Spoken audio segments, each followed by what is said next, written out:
মোমো সসের জন্য আমরা গ্যাসে একটা কড়াই বসিয়ে তাতে 4টে টমেটো দেওয়া হলো। টমেটোটা সামান্য একটু করে কেটে নেওয়া হয়েছে।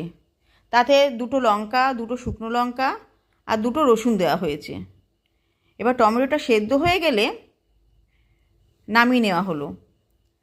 নামানোর পর আমরা একটু ঠান্ডা হয়ে গেলে মিক্সচার গ্রাইন্ডারে মিক্সচার করে দিলাম। তারপর একটা কড়াই বসিয়ে তাতে তেল দিয়ে তেলটা গরম হলে টমেটো সসটা ঢেলে দিলাম। ঢেলে হালকা নাড়াচাড়া করে তাতে কাশ্মীরি লঙ্কা দেওয়া হলো, সামান্য পরিমাণ নুন দেওয়া হলো। তারপরে একটু নেড়ে ছেড়ে একটু সয়া সস দেওয়া হলো। সয়া সসটা দিয়ে সামান্য একটু নাড়াচাড়া করে টমেটো কেচাপটা আমরা দিয়ে দিলাম।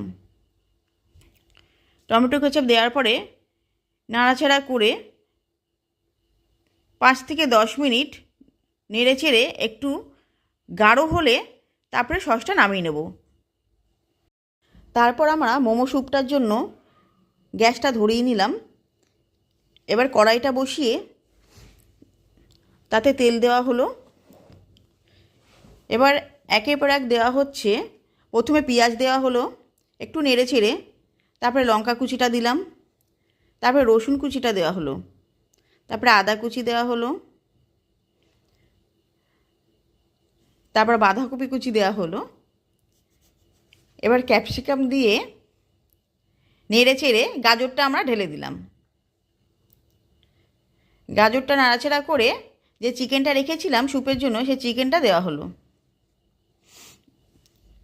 চিকেনটা দিয়ে সামান্য পরিমাণ নুন দিয়ে নেড়ে চেড়ে জলটা ঢেলে দিলাম।